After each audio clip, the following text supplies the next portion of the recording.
Download aplikasi Tarbiyah Sunnah di handphone Anda. Tersedia di Google Play dan App Store. Bismillahirrahmanirrahim. Assalamualaikum warahmatullahi wabarakatuh.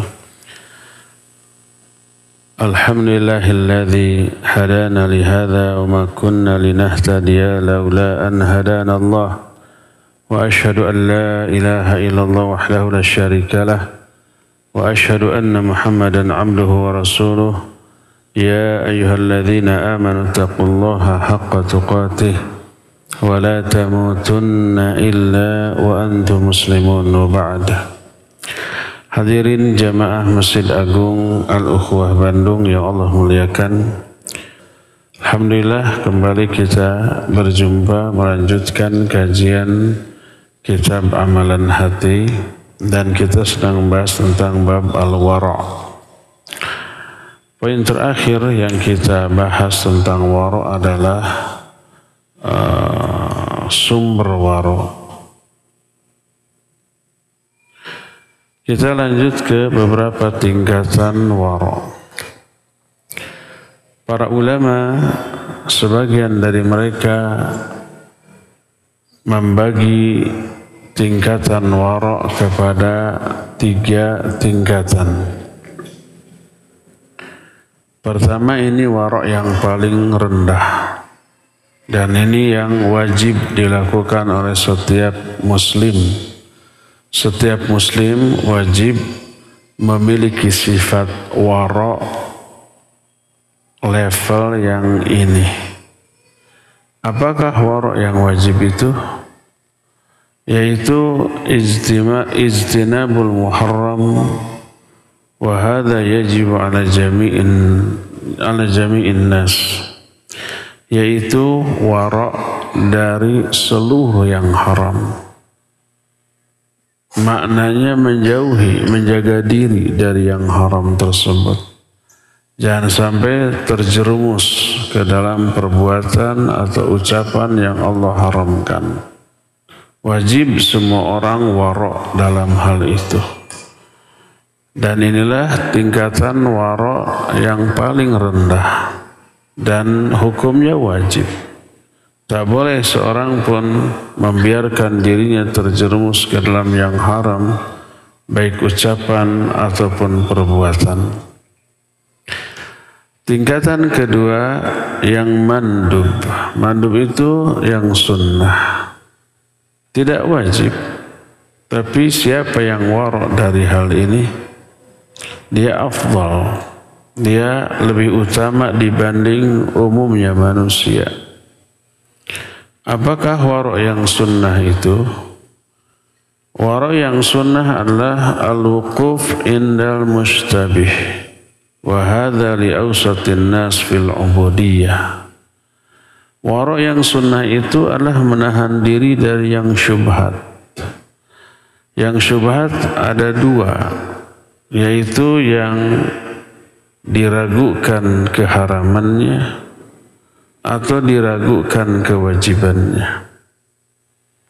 Kalau ada satu perkara ragu antara haram atau makruh, atau antara yang mengharamkan atau yang membolehkan, ragu, dan ulama ikhtilaf tentang masalah ini, maka wara' dari hal itu adalah menahan diri tidak melakukan perbuatan itu, termasuk wara' dari yang makruh.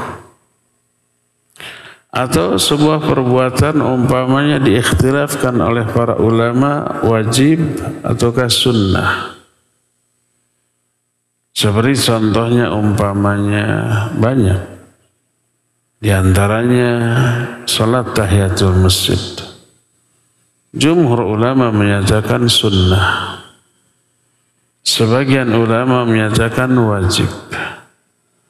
Karena Nabi SAW bersabda, "Idza dakhala ahadakumul masjida fala yajlisanna hatta yusalli rak'atain." Apabila salah seorang di antara kalian masuk masjid, jangan dulu duduk. Ini larangan duduk. Dan hukum asal larangan haram. Jangan dulu duduk sampai sholat dulu 2 rakaat. Maka sebagian ulama ada yang menyatakan wajib. Ketika Nabi sedang berkhutbah pada sholat Jumat, datang seorang sahabat langsung duduk. Ditegur. Hal sholat rakaatain, apa kamu sudah sholat 2 rakaat? Belum. Qum fasalli raka'atan. Berdiri kamu, sholat dulu 2 rakaat. Sholat tahiyatul masjid. Dan beberapa hadis lain yang dijadikan oleh sebagian ulama sebagai dalil tentang wajibnya tahiyatul masjid. Tapi jumhur ulama menyatakan sunnah. Maka warok dari hal itu adalah laksanakan. Kalau ulama ikhtilaf antara wajib dan sunnah, laksanakan perbuatan tersebut. Contohnya tahiyatul masjid, contohnya salat dengan menghadap sutrah. Sebagian ulama menyatakan sutrah adalah sunnah, sebagian lagi menyatakan wajib. Contohnya umpama menutup wajah bagi wanita, sebagian ulama menyatakan sunnah, sebagian lagi menyatakan wajib. Maka warok dalam masalah ini adalah laksanakan perbuatan yang diikhtilafkan antara fardu ataupun sunnah. Dan ini adalah warok yang sunnah. Dan inilah level manusia pertengahan. Ini tingkatan warok yang kedua. Tingkatan warok yang ketiga ini yang terbaik. Ini yang tertinggi. Yaitu disebut hiya darajatus sabiqi ilal khairat. Allati qad balagha biha a'lal kamalat. Inilah levelnya orang yang selalu berlomba di dalam kebaikan. Yang selalu ingin sampai kepada puncak kesempurnaan yang bisa diraih oleh manusia. Apakah level tertinggi ini? Huwa al-kaffu an kathiri minal mubahat allati yukhsha an tajurrahu ilal muharramat atau ilal makruhat. Level ketiga ini adalah menahan diri dari banyak perkara mubah yang apabila dilakukan dikhawatirkan menggiring dia kepada yang haram atau kepada yang makruh. Hukum asal perbuatan itu mubah. Tapi kalau dilakukan berlebihan, khawatir masuk ke dalam makruh apalagi yang haram. Makan mubah, tapi kalau berlebih-lebihan bisa sampai kepada level makruh apabila menimbulkan madarat. Juga tidur, juga berbicara, dan seterusnya.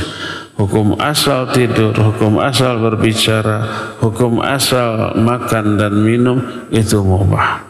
Tapi kalau dilakukan berlebih-lebihan bisa menjerumuskan ke dalam perkara yang madarat. Maka level tertinggi adalah menahan diri dari perkara-perkara yang mubah tersebut apabila dikhawatirkan sampai kepada yang memadaratkan. Inilah level yang tertinggi. Ada beberapa riwayat dari ulama as-salafus salih tentang hal ini. Di antaranya sebuah riwayat dari Qaza'ah.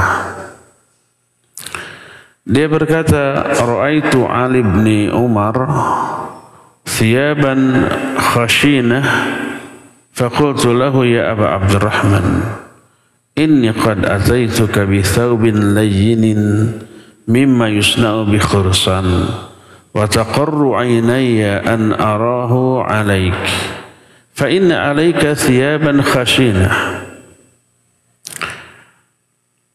Kata Khaza'ah, aku melihat Ali bin Umar memakai pakaian yang jelek, yang lusuh, yang kasar. Aku berkata kepadanya, wahai Abu Abdurrahman, saya ingin memberimu pakaian yang lembut made in Khurasan. Saya ingin engkau memakainya. Saya sangat gembira, sangat senang apabila saya melihat engkau memakai pakaian ini. Sebab pakaian yang engkau pakai sekarang ini kasar, jelek. Berkatalah Ali bin Umar, hari ini coba perlihatkan kepadaku. Diperlihatkan, falamasahu biyadihi, dia sentuh dengan tangannya, ternyata pakaian itu halus, bagus. Dia bertanya, aharirun hadza, apakah ini sutra? Qultu, aku menjawab, la innahu minal qutun. Enggak, ini bahannya katun, tapi katun yang halus, yang supernya. Maka berkatalah Ali bin Umar, inni akhafu an albasahu, akhafu an akuna mukhtalan fakhura. Aku takut memakainya, aku takut ada kebanggaan dan kesombongan pada diriku dengan memakainya.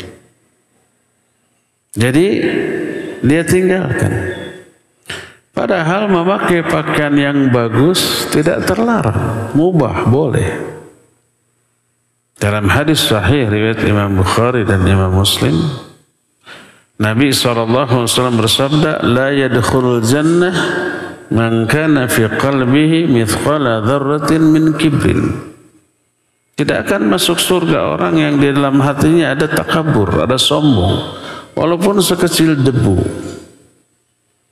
Seorang sahabat bertanya, ya Rasulullah, inna rajul yuhibbu ayyakuna thawbahu husnan wa na'lahu husnan. Wahai Rasulullah, ada orang tuh yang suka memakai pakaian yang bagus, sendal juga bagus, aksesoris bagus. Apakah ini termasuk sombong, takabur? Kata beliau, la, innallaha jamilun yuhibbul jamal. Tidak. Itu tidak termasuk takabur, tidak termasuk sombong. Karena sungguhnya Allah itu indah dan sangat menyukai keindahan. Al-kibru batarul haqq wa ghamdun nas. Takabur itu, sombong itu menolak kebenaran dan meremehkan manusia. Jadi boleh memakai pakaian yang bagus, sendal yang bagus, atau barang apapun yang bagus selama itu halal, selama bukan yang haram, selama bukan kain sutra untuk laki-laki, bukan perhiasan emas bagi laki-laki, boleh, silakan. Itu mubah. Tapi orang tadi tidak ingin memakai pakaian bagus yang hukum asalnya mubah karena khawatir ada kebanggaan dalam dirinya, sehingga masuk dalam kategori takabur. Maka berkata muallif ketika mengomentari kisah Qaza'ah dengan Ali bin Umar ini, annal hadza ya'ni annal malabis wal marakib allati yajidul insan min nafsihi idza rakibaha aw labisaha zahwan wa ghurura wa ta'aliyan 'ala an-nas فمقتضى الورع أن يتجنبه لأن الغرور والزهو والعجب بالنفس أمر محرم فالورع تجنب ذلك مع أن هذا الثوب اللين والمركب الجيد مباهان. Makna dari ucapan Ali bin Umar itu adalah pakaian dan kendaraan yang bagus, yang apabila dikendarai oleh pemiliknya atau dipakai oleh pemiliknya menyebabkan dia tertipu. Dia merasa mulia dengan dunia. Tertipu. Kenapa? Karena hakikat dari dunia ini hina. Sering saya ungkap di sini juga. Kadang dunia oleh Rasul SAW diumpamakan dengan bangkai binatang.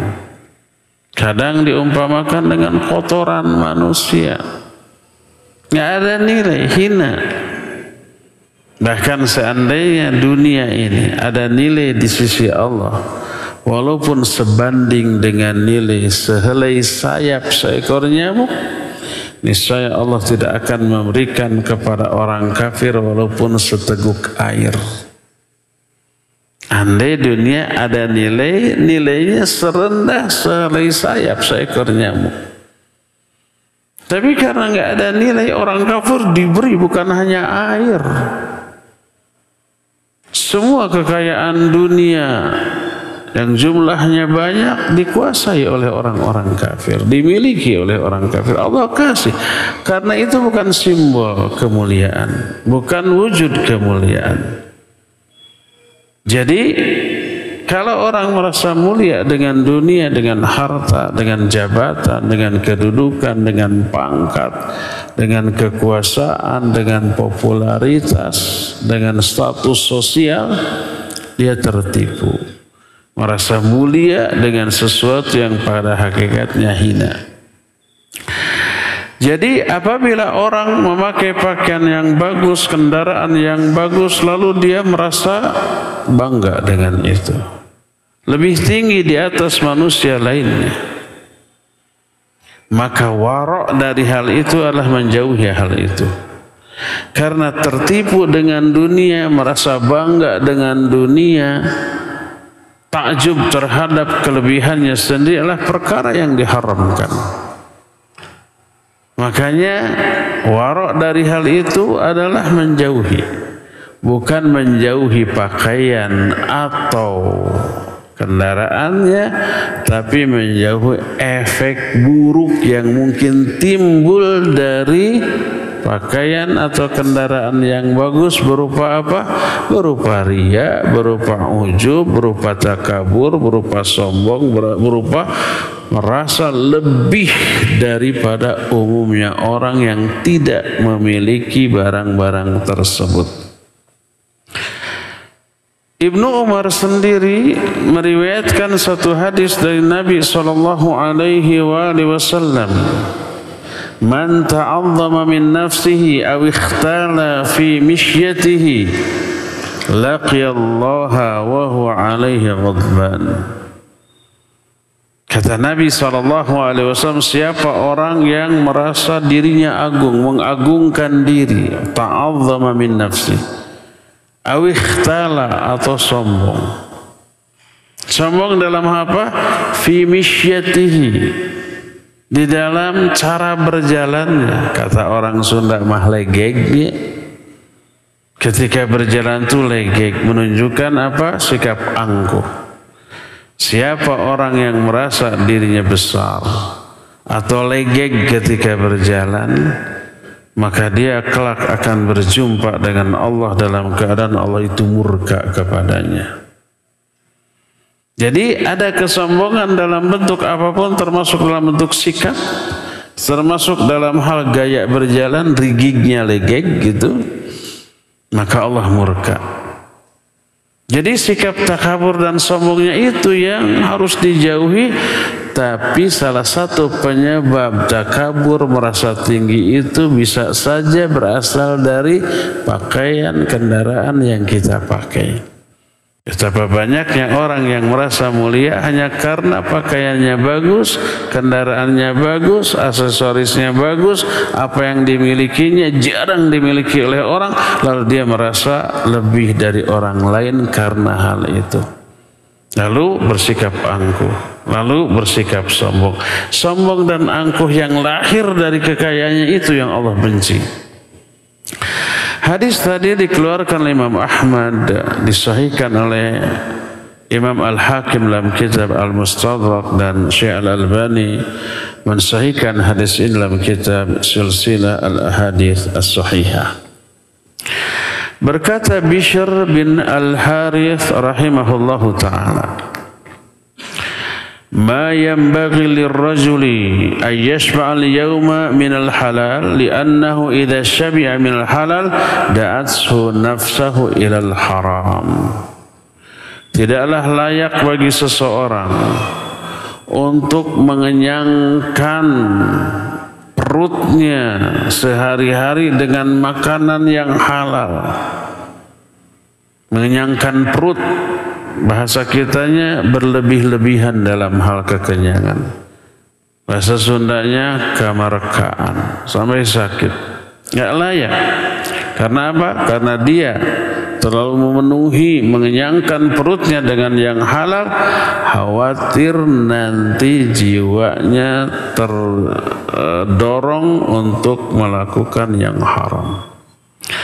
Setelah dia menyantap seluruh makanan terenak yang halal, merasa bosan dengan yang enak-enak, coba apalagi yang harus dia makan. Kalau orang fakir, orang miskin, makannya tempe, tahu, ikan asin, nikmat, enak. Dengan sambal goang dicocokin, enak. Tapi ketika dia beralih ke ikan ikan pindang atau seafood, enak. Beralih lagi ke daging, tambah enak.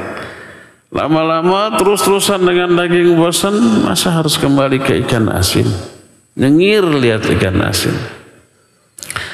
Maka jiwanya yang rakus akan menuntun dia ingin mencoba hal lain walaupun haram.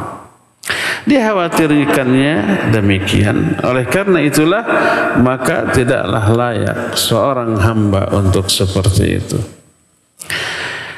Berkata Al-Imam Ibn Qayyim rahimahullahu ta'ala yang beliau terangkan di dalam kitab Madarijus Salikin. Gurunya yaitu Syekhul Islam Ibn Taimiyah rahimahullah pernah memberi nasihat kepadanya tentang perkara yang mubah. Apa kata beliau tentang perkara yang mubah? Hadza yunafil muratibal 'aliyah. Wa illam yakun tarkuhu syaratan fin najah. Perkara yang mubah bertolak belakang dengan ambisi meraih kemuliaan tertinggi. Bukan ambisi lah, cita-cita. Kalau ambisi kesannya jelek ya, kepada dunia, kepada kekuasaan, kepada pangkat, ambisi, kayak gitulah. Sehingga cara meraihnya otomatis curang, ngumpah. Itu ambisi kayaknya. Ini bukan ambisi, cita-cita. Melakukan perkara yang mubah bisa menghambat atau bertolak belakang dengan cita-cita meraih derajat tertinggi. Sekalipun meninggalkan yang mubah bukan menjadi syarat untuk selamat dari neraka. Untuk bisa selamat dari neraka, yang mubah-mubah boleh dilakukan, asal jangan yang haram. Bahkan sebagian yang makruh bisa tetap selamat dari api neraka selama tidak dikerjakannya yang haram. Tapi jangan berharap memperbanyak perkara mubah bisa meraih kedudukan mulia yang tertinggi di mata Allah Azza wa Jalla. Nah, oleh karena itu tahan diri dari berlebih-lebihan dari yang mubah, maka engkau akan terangkat kepada derajat kemuliaan yang tinggi. Berkata muallif ketika menerangkan masalah ini, wa ma'lumun anna al-libas al-fakhir amrun mubah ma lam yasil ila haddil israf wa tabdhir. Lakin man taraka rafi'an libas tawadhu'an lillah wa huwa yaqdiru alaih da'ahu Allahu yawmal qiyamah ala ru'usil khalaiq. Yang kita sudah maklumi adalah memakai pakaian yang branded, yang mahal, hukumnya mubah, tidak dosa, tidak haram. Satu umpama pakaian harganya jutaan, boleh, selama tidak terbuat dari sutra. Untuk laki-laki boleh, silakan. Selama tidak sampai kepada batasan israf, berlebih-lebihan dan tabdzir, mubadzir. Tapi siapa orang yang menghindarkan hal itu karena tawadhu karena Allah, padahal dia mampu, Dia mampu membeli yang jutaan, tapi dia cukup membeli yang puluhan ribu atau ratusan ribu. Dia mampu membeli mobil yang miliaran, tapi dia cukup membeli mobil yang ratusan juta, umpamanya 100-200 juta, yang tidak terlalu mewah. Dia tinggalkan karena Allah. Kalau dia mampu, maka pada hari kiamat Allah akan memanggil dia di atas seluruh makhluk, di hadapan seluruh makhluk. Kemudian Allah membebaskan dia untuk memilih perhiasan iman yang akan dia pakai sekehendaknya pada hari kiamat. Sebagaimana sebuah hadis yang sahih diriwayatkan oleh Imam At-Tirmidzi, lalu Imam At-Tirmidzi menghasankan hadis ini. Syekh Al-Albani memasukkan hadis ini ke dalam kitab Silsilah Al-Hadis As-Sahihah, kumpulan hadis-hadis sahih. Al-Hakim juga mensahihkan hadis ini dalam kitab Al-Mustadrak. Imam Az-Zahabi menyetujui pensahihan hadis yang dilakukan oleh Imam Al-Hakim ini, bahwa Rasul sallallahu alaihi wasallam bersabda, kata beliau, ya, man taraka syai'an lillah wa huwa yaqdiru alaihi da'ahu Allahu yawmal qiyamah ala ru'usil khalaiq hatta yukhayyirahu min ayyi hulalil imani ma syaa yalbasuha. Siapa orang yang meninggalkan sesuatu karena Allah, termasuk meninggalkan bermewah-mewahan, meninggalkan bermegah-megahan dengan harta, walaupun hukum asal mubah, tapi dia tinggalkan karena tawadhu. Kalau dia mampu melakukannya, Allah akan panggil dia pada hari kiamat di hadapan seluruh makhluk, dan Allah membiarkan dia memilih perhiasan iman mana saja yang dia suka, yang kelak akan dia pakai di surga. Dan ini sebuah kemuliaan yang Allah berikan kepada orang itu karena mulianya sikap dia ketika berada di dunia. Oleh karena itu, maka iman salah satunya diwujudkan dengan menghindarkan sikap bermewah-mewahan, bermegah-megahan dengan dunia walaupun mampu. Karena sekali lagi pertama dikhawatirkan lahirnya ketakaburan, kesombongan, takjub kepada harta kekayaan yang dimilikinya. Dia tertipu, merasa mulia dengan suatu yang hina dalam pandangan Allah Subhanahu wa taala. Kedua, khawatir dia terlena dan melalaikan dari kewajiban. Alhaakumut takatsur hatta surtumul maqabir. Bermegah-megahan, bermewah-mewahan telah melalaikan kalian sampai kalian masuk ke lubang kubur.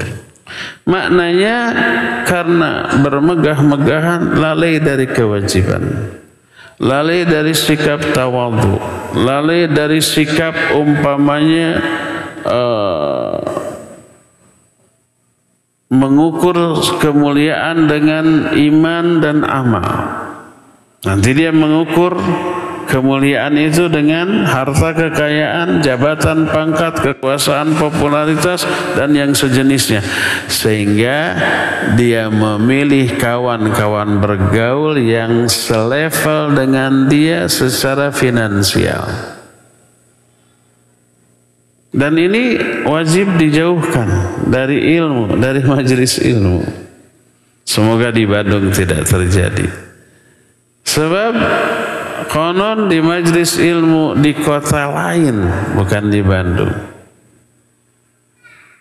itu tempat kajiannya saja itu sudah berbeda di kalangan emak-emak sosialita.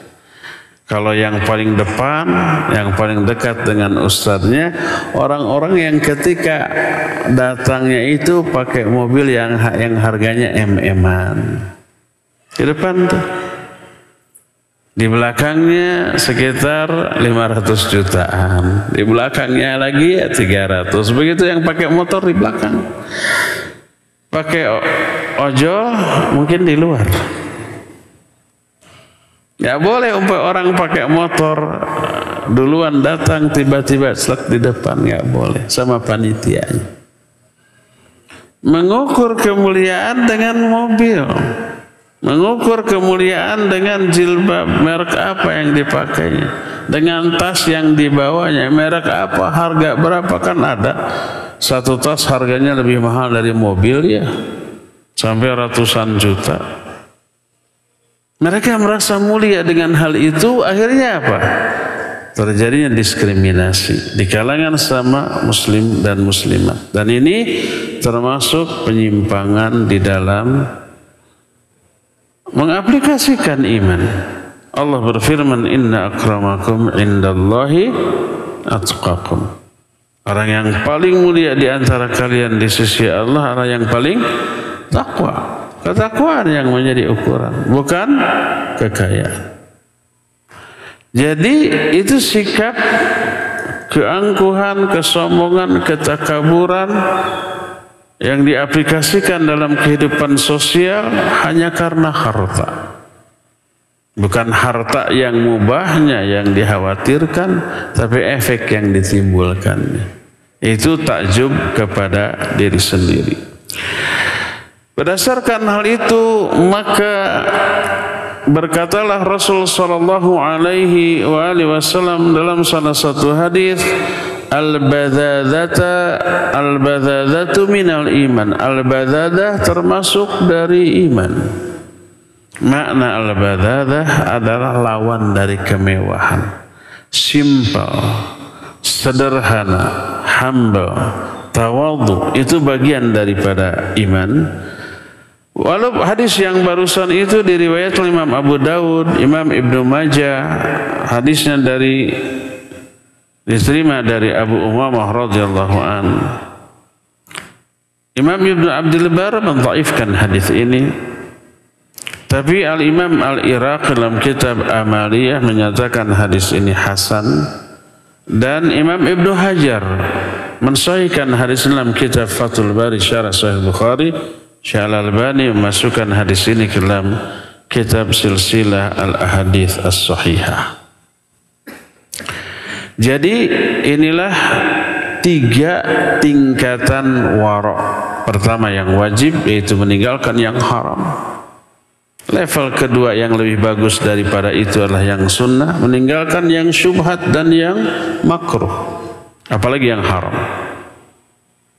Dan yang terakhir adalah meninggalkan yang mubah yang berlebih-lebihan. Kalau yang mubah saja asal berlebih-lebihan dihindarkan, dijauhi, apalagi yang makruh, apalagi yang haram.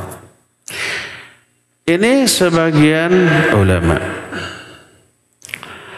Sebagian ulama lain seperti Al-Imam Ibnu Qudamah Al-Maqdisi rahimahullah, kitab Mukhtasar Minhajul Qasidin, membagi wara' kepada 4 tingkatan. Tingkatan pertama disebut wara'ul adl, wara' adil. Apa wara' adil itu? Yaitu wara' dari segala ucapan, perbuatan yang bisa merontokkan keadilan dirinya dalam pandangan manusia. Dalam ilmu mustalahul hadis, kita mengenal salah satu syarat hadis sahih selain sanadnya ittisal, nyambung, tidak ada yang terputus, rawinya juga ya thiqat ya dhabit. Kalau thiqat menyangkut hafalan, hafalannya kuat, tidak pelupa, tidak salah. Kalau dhabit menyangkut sifat adalahnya. Adalah itu keadilan dia. Dia bukan orang fasik, Pak. Bukan pelaku kebid'ahan, bukan pelaku maksiat, bukan orang durhaka. bukan pendosa. Dia ahli ibadah. Dia jujur. Kalau thiqat itu kejujurannya, kalau dhabit hafalannya. Terbalik tadi afan. Nah, kalau seorang melakukan perbuatan maksiat sehingga tergolong fasik, gugurlah keadilan orang tersebut.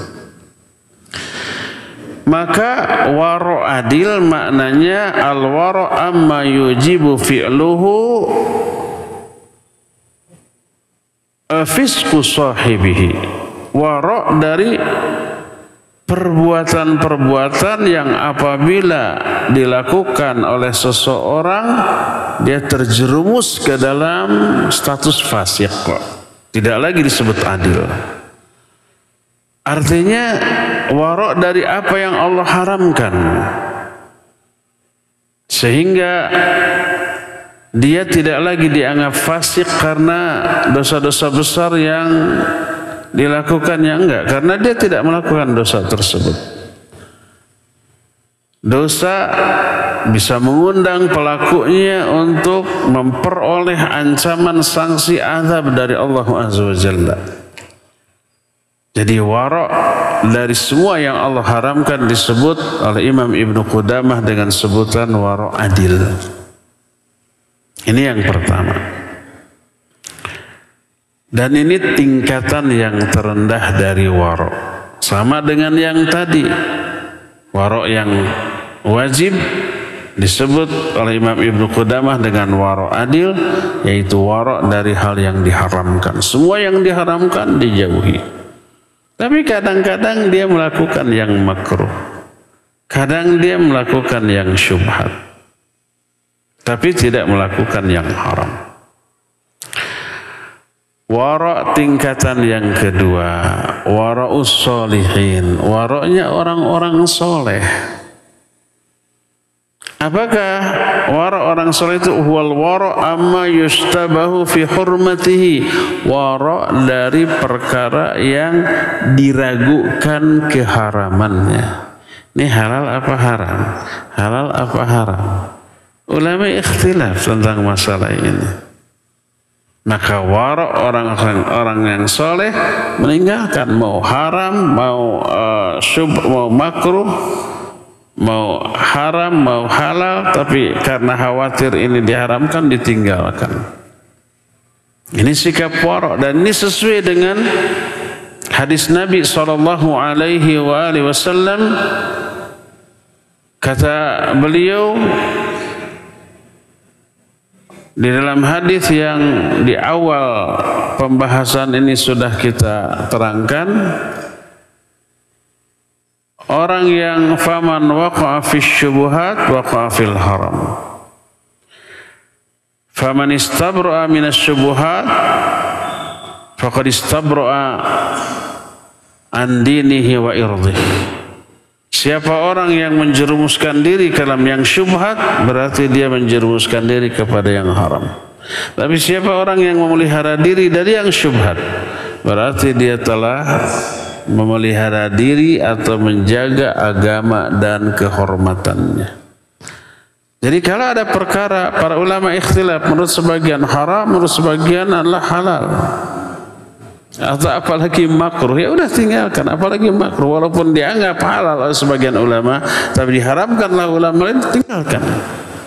Itu waraknya orang soleh. Contohnya apa ya? Rokok gitu. Kalau rokok sih semua ulama sepakat haram. Kalau ada yang menghalalkan bukan ulama, ustaz. Kenapa? Karena masih doyan ngerokok. Sampai ada yang menyatakan, bagi saya merokok sunnah. Kalau nggak ngerokok, dalil nggak keluar ketika ngajar. Dalilnya tergantung sesuatu yang haram. Maka waliyadzubillah, menghukumi sesuatu berdasarkan hawa nafsu, bukan berdasarkan nas, dalil Al-Quran dan Sunnah. Orang yang wara' nggak mungkin merokok. Rokok itu Madarat bagi diri sendiri, madarat bagi orang lain. Itu yang keji, yang mungkar. Mungkar ya jelas mungkar. Karena merugikan banyak orang. Tapi kan saya merokoknya nggak pernah di hadapan orang. Iya, walaupun sekali ngerokok ke puncak gunung ngerokok. Habis baru ke kota lagi. Tetap memberi bahaya ke orang. Iya, karena apa? Nikotinnya, racunnya bersarang nih di paru-parunya. Terhembuskan lewat nafasnya. Nafasnya menyemburkan racun dan nikotin. Ketika ngerokok, nikotinnya nempel di baju, di rambutnya, di wajahnya. Terus mangku anaknya yang masih bayi, kesedot. Di rumahnya dihembuskan nafas, mengotori udara di dalam rumahnya, kesedot oleh orang-orang di sekitarnya. Zalim nggak orang itu? Zalim. Jelas mungkarnya. Mestinya kebiasaan ngerokok terhapus oleh sholat, terhapus oleh saum, terhapus oleh ibadah. Allah menyatakan inna sholata tanha anil fahsya'i wal munkar. Sholat itu bisa mencegah dari perbuatan keji dan munkar. Merokok keji dan munkar, merugikan diri sendiri, merugikan orang lain, menguntungkan produsernya. Produsennya nggak pernah ngerokok. Nah, harusnya tercegah oleh sholat. Maka siapa orang yang sholat tapi tetap melakukan keji dan munkar, sholatnya ditolak. Terkena dengan ayat fawailul lil musallin alladzina hum an sholatihim sahun. Celaka tuh orang yang sholat. Orang yang lalai dari tujuan sholat setelah sholatnya. Orang yang setelah sholat tetap keji dan munkar, fawailul musallin. Selamatkan sholat kita, selamatkan saum kita dengan berhenti merokok. Man lam yada' qawla zur wal amala bih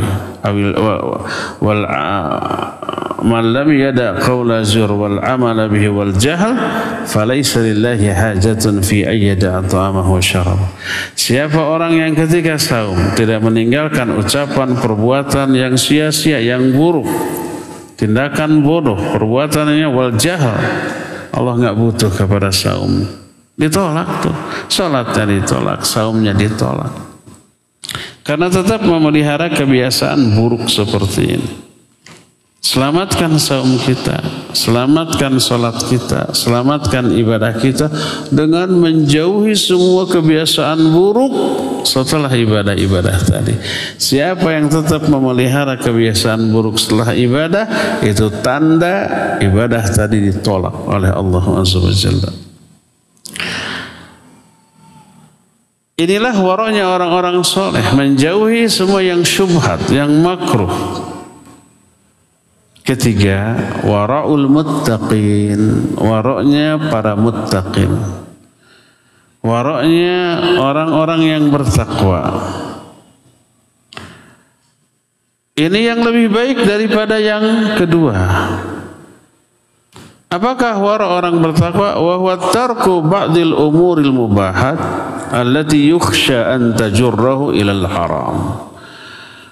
Yaitu meninggalkan sebagian perkara mubah yang apabila dilakukan dikhawatirkan menyeret dia kepada yang makruh atau yang haram. Ini mubah nggak apa-apa sih, tapi kalau terus-terus dilakukan bisa terjerumus ke dalam yang haram atau yang makruh. Dan level terakhir, dan ini yang terbaik, disebut wara'us siddiqin, wara' para siddiqin. Apakah wara' para siddiqin ini? Huwal wara'an kulli ma laysa lillahi ta'ala. Ini yang terberat. Beratnya hal ini diakui juga oleh para ulama, yaitu wara' dari segala sesuatu yang dilakukan bukan karena Allah. Termasuk ibadah, perbuatan baik tapi dilakukan bukan karena Allah, riya, sum'ah, atau karena dunia. Ibadah ingin dipuji, ibadah ingin dapat apresiasi. atau ibadah ingin karena keuntungan duniawi. Ada orang rajin tahajud agar karirnya nanjak. Ada orang rajin saum Senin Kamis agar dagangannya laris laku. Ada orang yang mewiridkan wirid tertentu sekian ribu kali agar rumah yang mau dijualnya cepat laku, agar cepat dapat jodoh. Ada yang begitu? Banyak. Ibadahnya agung, salatnya, saumnya, wiridnya, zikirnya agung, tapi niatnya busuk untuk meraih keuntungan dunia yang rendah, yang hina. Itu bukan karena Allah. Nah, waroknya orang siddiqin adalah menjauhi seluruh niat-niat buruk dari ibadah yang dilakukannya. Niat-niat yang bukan karena Allah Subhanahu wa ta'ala. Jadi bukan lagi berbicara menjauhi dosa, maksiat, penyimpangan, kesalahan, kebidahan, bukan. Itu sudah jauh dari dirinya.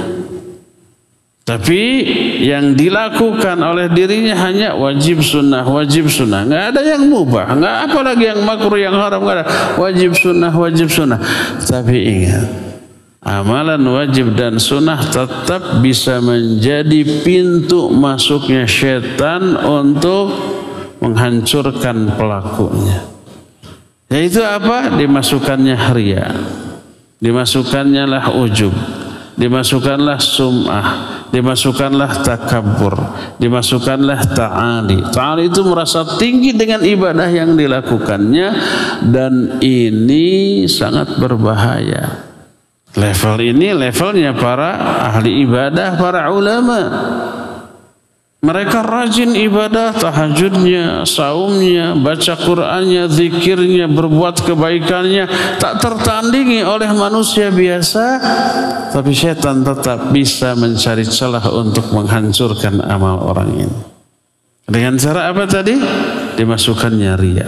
Sesuatu yang diniatkan bukan untuk Allah Subhanahu wa ta'ala. Lahirnya ketakaburan, kesombongan, merasa mulia karena ibadahnya, orang ini tertipu.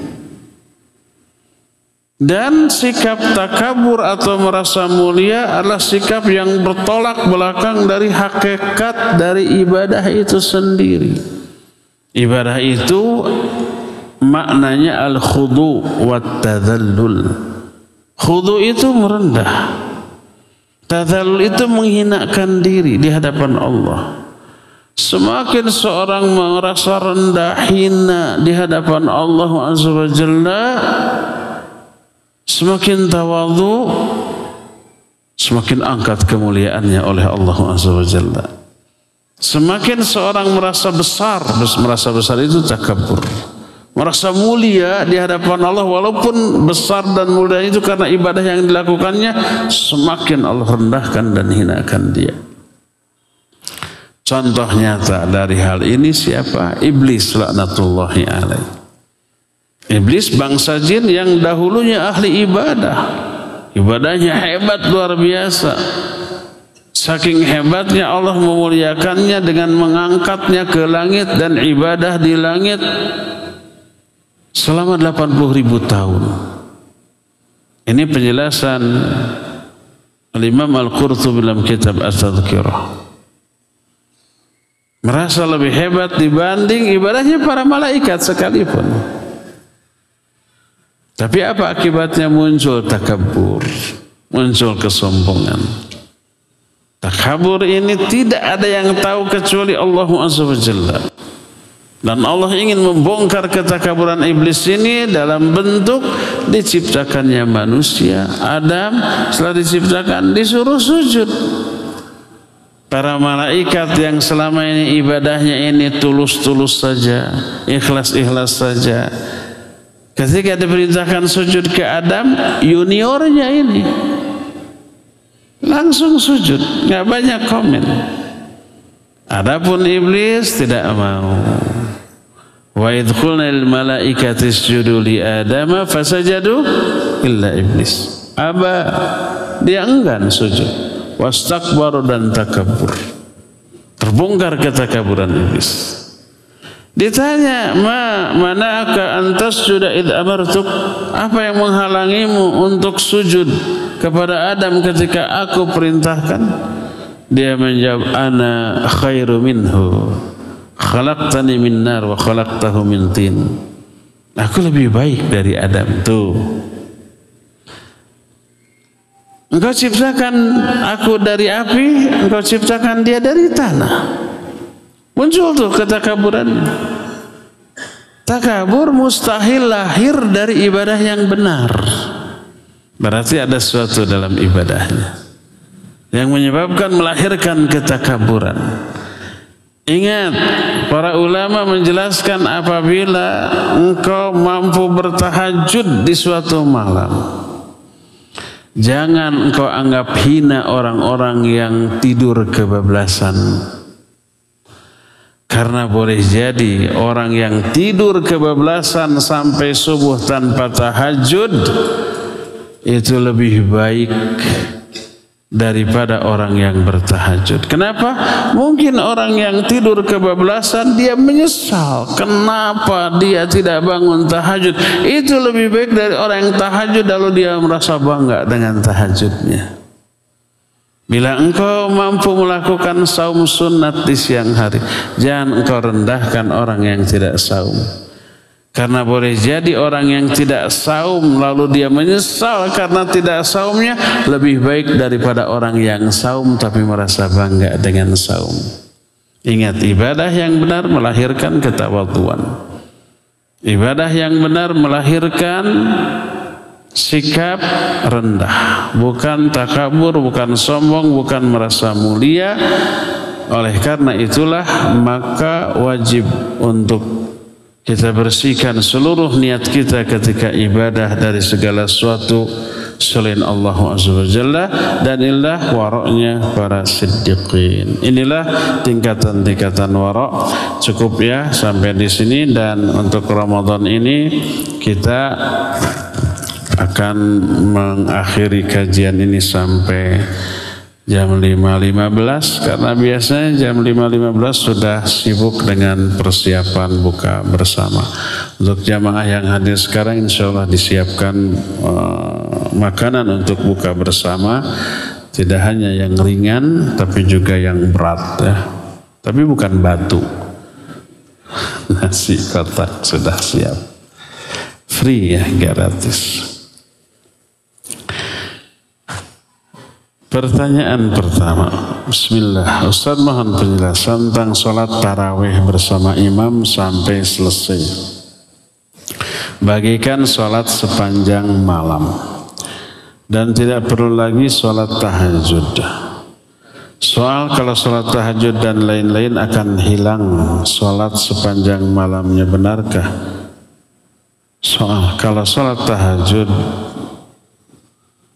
dan lain-lain akan hilang sholat sepanjang malam, benarkah? Tidak benar. Afwan, karena pernah mendengar ada ustaz yang menjelaskan masalah sholat tarawih. Bukannya di bulan Ramadan ini kita perlu banyak-banyak minta ampunan dengan mengerjakan sholat tahajud. Ketika Nabi SAW melakukan sholat tarawih, saat itu disebutnya qiyamul Ramadan. Man qama ramadhana imanan wa ihtisaban ghufira lahu ma taqaddama min dhanbi. Siapa orang yang melakukan qiyam Ramadan dengan iman dan ihtisab akan diampuni dosa-dosanya yang telah lalu. Lalu Nabi dan para sahabatnya tarawih. Setelah beres, seorang sahabat berkata, "Ya Rasulullah, seandainya kita sholat semalaman sampai subuh." Masih nantang dia, padahal tadi aja udah panjang. Masih belum puas, ingin sholat semalaman. Maka berkata Rasul sallallahu alaihi wasallam, "Man qama ramadhana mal imami fil masjid hatta yansarifa kutiba lahu qiyamul laili kullih." Siapa orang yang salat qiyam Ramadan bersama imam sampai selesai, akan dicatatkan baginya salat semalam suntuk. Itu jawaban Nabi SAW kepada orang yang ingin sholat sampai subuh. Cukup dengan imam, sholatnya dianggap sholat sampai subuh bersama imam, pahalanya utuh. Nah sekarang bagaimana kalau orang sudah sholat, kita kan sholatnya setengah jam atau 40 menit atau maksimal sejam lah. Jarang di kita yang sejam ya, rata-rata 30 menit, 35 menit, bahkan ada yang 23 rakaat cuma 7 menit. Tapi walaupun 11 rakaat cuma 40 menit, pahalanya sama dengan sholat sampai subuh. Nah, tapi ada tapinya. Bagi kalangan tertentu, dia sholat bukan sekedar mengejar pahala. Ada yang lebih dari itu, yaitu apa? Kenikmatan rohaniah yang dia rasakan dalam sholat. Kenyamanan, ketenangan batin. Itu nggak peduli pahalanya segimana, yang penting dia merasakan kebahagiaan tersendiri. Sehingga kalau sholatnya cuma 1 jam, terus malamnya bangun nggak ada pekerjaan lain, dia ingin sholat, bukan sekedar mengejar pahala, walaupun pasti ada pahalanya, tapi untuk kepuasan batin. Boleh nggak? Ya ini dibahas oleh para ulama. Boleh. Karena apa? Karena jumlah rakaat sholat malam tidak dibatasi oleh jumlah rakaat, tapi dibatasi oleh waktu. Ini penjelasan Syekhul Islam Ibn Taimiyah rahimahullah kitab Majmu' Fatawanya. Bahwa sholat malam tidak dibatasi jumlah rakaat, tapi dibatasi oleh waktu. Siapa yang sholat ya sampai subuh boleh. Berapa rakaat pun dia. Utsman bin Affan dari mulai Isya sampai subuh sholat malam cuma 1 rakaat. Tapi di 1 rakaat itu dia membaca seluruh ayat Al-Quran.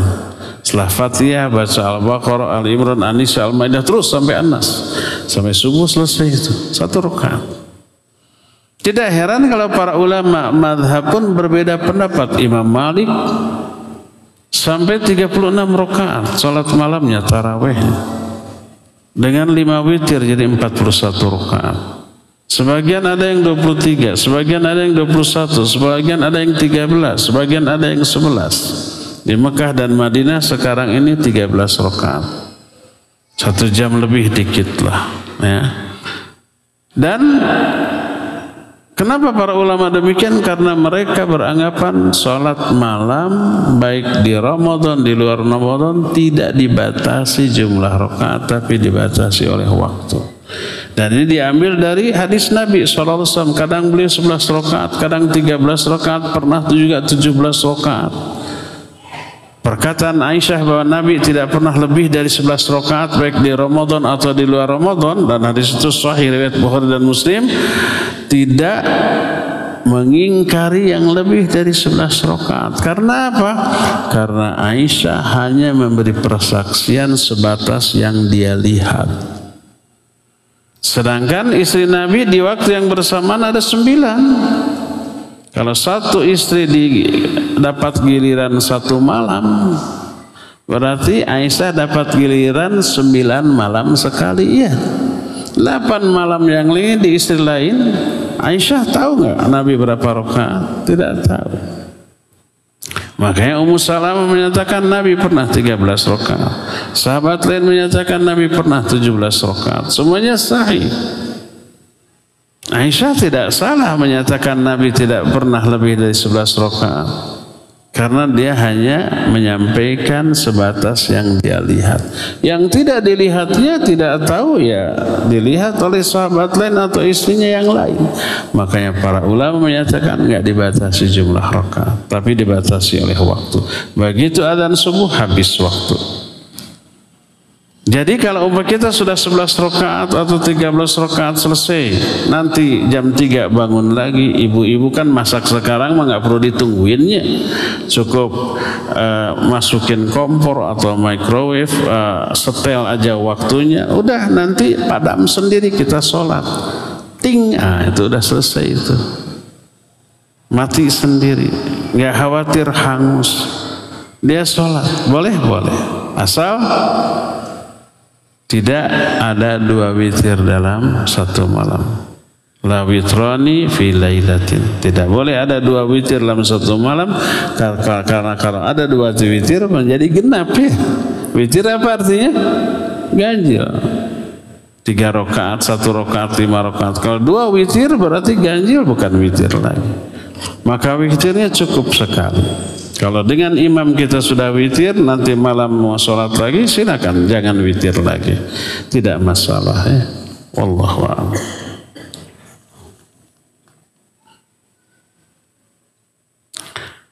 Assalamualaikum warahmatullahi wabarakatuh. Waalaikumsalam warahmatullahi wabarakatuh. Jika lebaran keluarga besar anak suka ziarah kubur kepada keluarga yang sudah meninggal,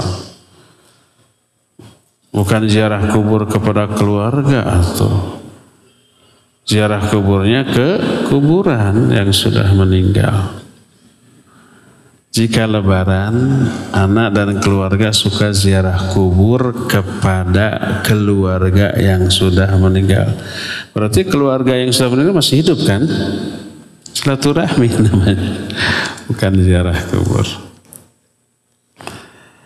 Namun sekeluarga besar semuanya membaca Al-Quran seperti surah Yasin. Apa yang harus ana lakukan Ustaz? Karena ana belum berani menasihati keluarganya karena takut didebat, dikucilkan. Mungkin ziarah kubur ya ke keluarga, ke kuburan kerabat yang sudah meninggal. Yang disyariatkan di sana bukan membaca Al-Quran, tapi mendoakan si mayit.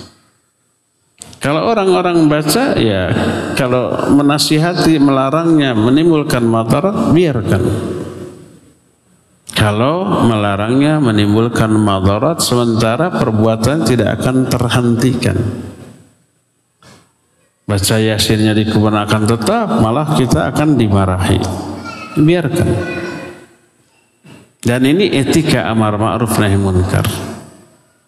Jadi kalau umpamanya mengingkari kemungkaran berakibat melahirkan kemungkaran yang lebih besar, diamlah. Makanya ketika Syekhul Islam Ibn Taimiyah dengan murid-muridnya di antara Imam Ibn Qayyim melihat ada tentara Tartar yang sedang mabuk, dibiarkan. Kata muridnya, wahai Syekh, tidakkah kita cegah mereka dari perbuatan mabuknya? Kata beliau, da'ahum, biarkan. Mabuk mereka lebih baik daripada sadarnya. Karena kalau mereka sadar bisa melakukan perbuatan yang lebih jahat daripada mabuk. Bisa merampok, membunuh, memperkosa, dan seterusnya. Mabuknya istirahat dari kejahatan, biarkan dia mabuk. Nggak perlu dicegah. Mabuk adalah kemungkaran. Tapi kalau dicegah bisa melahirkan perampokan, pembunuhan, dan seterusnya, biarkan dia mabuk. Jadi kalau sebuah kemungkaran bila dicegah melahirkan kemungkaran lain yang lebih besar, biarkan. Nah, yang harus kita lakukan sudah baca doa. Doa apa? Hafalkan doa sholat jenazah.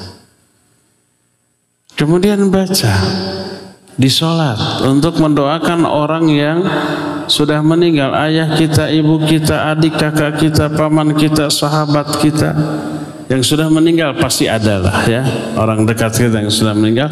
Doakan di dalam sholat, baca doa yang kita biasa baca dalam sholat jenazah, takbir ketiga. Allahumma gfirlahu warhamhu wa'afihi wa'fu anhu wa akrim nuzulahu wasi' madkhalahu wagsilhu bil ma'i wa thalji wal barad wa naqihi minal khataya kama yunaqqa thawbul abyadu minad danas wa abdilhu daran khairan min dari wa zawjan khairan min zawji wa ahlan khairan min ahli wa zawjan khairan min zawji wa adkhilhu al jannah wa a'idhu min adzabil nar wa adzabil qabr. Hafalkan itu, terus baca di setiap sholat kita.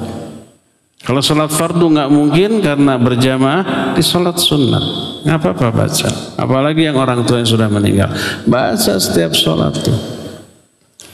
Satu kali sholat umpamanya satu rakaatnya 2 kali sujud, 17 rakaat berarti 34 kali sujud tuh. Masa satu kali aja dalam sujud tidak ada yang mendoakan orang tua? Baca doa ini untuk orang tua yang sudah meninggal. Makanya ketika Syekh ditanya oleh orang, saya mendoakan orang tua saya sehari 5 kali. Kata dia, kurang. Kamu lalai dari mendoakan orang tuamu. 5 hari sekali mendoakan orang tua kurang tuh. Kamu durhaka. Harus lebih dari itu. Bayangkan 5 kali sehari dianggap kurang. Umumnya orang sehari sekali juga belum tentu ya. Seminggu sekali juga saya ingat, kadang-kadang ingat juga tidak mendoakan. Kalau doa sholat jenazah ini selalu kita baca untuk yang sudah meninggal tiap hari, dijamin tidak akan lupa. Dijamin tidak akan panik ketika mendadak ada yang meninggal terus kita menyolatkan. Karena seringkali kita pas ada yang meninggal tuh buka bukunya, menghafalkan mendadak. Karena apa? Karena nggak pernah dibaca. Belum tentu sebulan atau setahun sekali ada yang meninggal, ya nggak? Di antara orang yang kita kenal, belum tentu setahun sekali kita sholat jenazah. Sekarang dihafalkan, sebulan kemudian lupa. Malah ketika haji umroh setiap sholat umpamanya ya, pasti di sana ada sholat jenazah. Wah, hafallah, nggak akan lupa-lupa. Pleng, setahun 2 tahun nggak haji nggak umroh lagi, lupa lagi tuh. Agar tidak lupa, baca di dalam sholat kita ya. Ketika ziarah kubur, baca lagi doa sholat jenazah ini untuk yang sudah dikuburkan di sana ya. Wallahu a'lam bishawab. Bagaimana cara menghilangkan pikiran yang buruk serta bisikan buruk dalam hati yang sangat mengganggu apalagi ketika sholat? Iya, pertama kalau di luar sholat, pertama cepat-cepat ta'awudz. Ketika ada pikiran buruk atau umpamanya bisikan-bisikan buruk, cepat ta'awudz. Itu dari syaitan. A'udzubillahi minasyaitonirrajim. Atau dengan lafaz yang isinya minta perlindungan. Rabbi a'udzubika min hamazati syayatin wa a'udzubika rabbi ayyahdurun. Baca ta'awudz berulang kali. Kedua, palingkan pikiran kita kepada hal lain. Jangan terus difikirkan hal tadi. Begitu muncul kuat ta'awudz, a'udzubillahi minasyaitonir dengan penghayatan, minta perlindungan kepada Allah. Lalu sekali lagi palingkan pikiran kepada hal lain yang lebih positif. Masih juga cari kawan untuk ngobrol. Jangan menyendiri.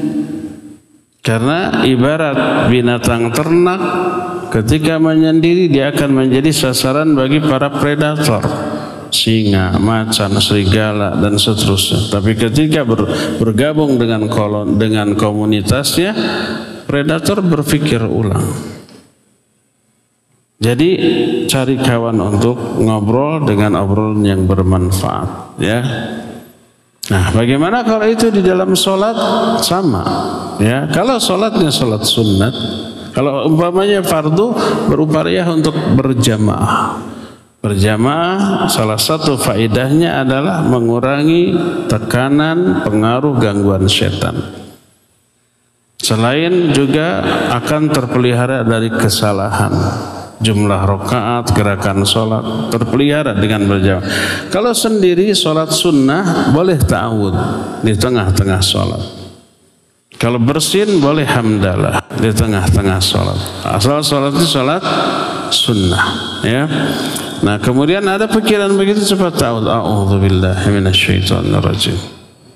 Kemudian meniuplah ke kiri 3 kali, maka insya Allah itu akan hilang. Sebagaimana seorang sahabat, ya Rasulullah, sesungguhnya setan selalu berbisik ke dalam hatiku ketika sholat.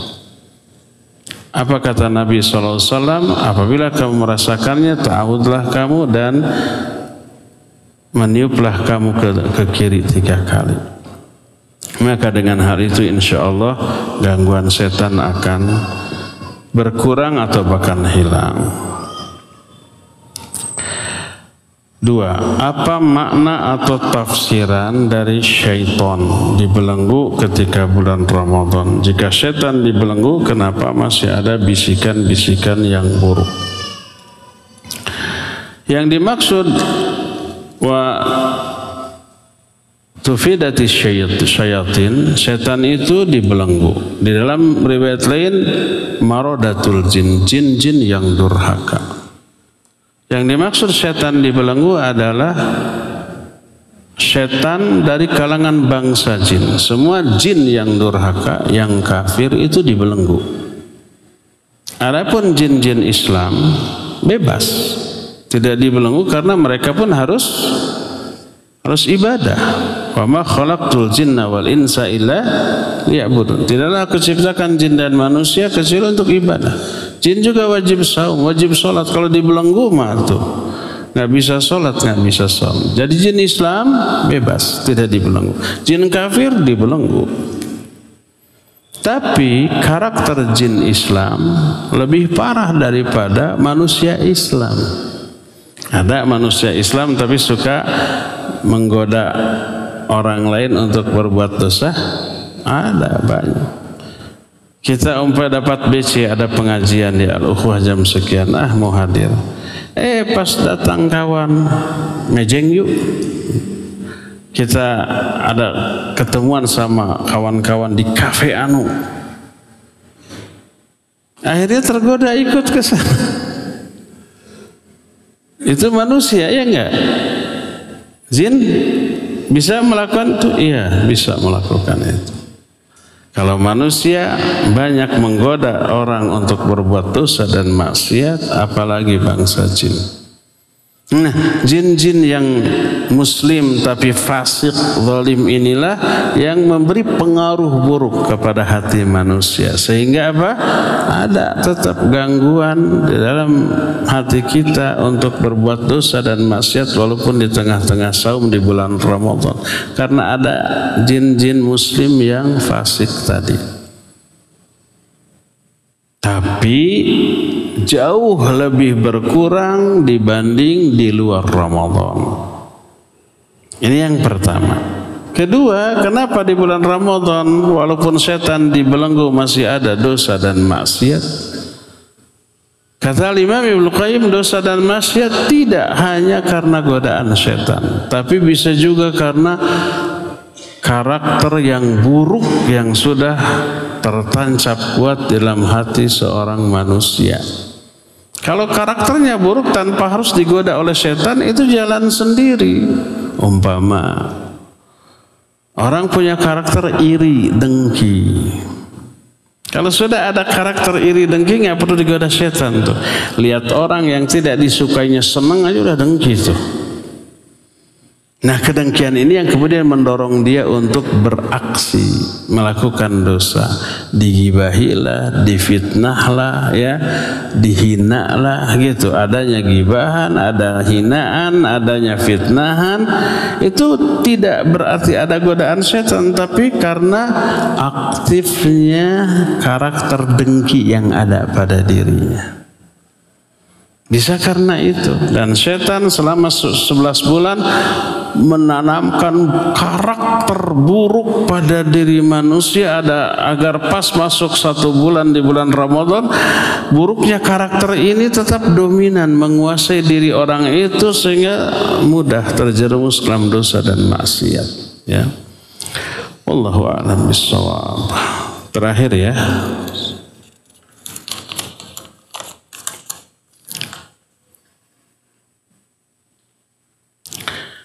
Bagaimana dengan daurah atau kajian yang diadakan di hotel mewah dan berbayar, biayanya sampai jutaan rupiah per orang?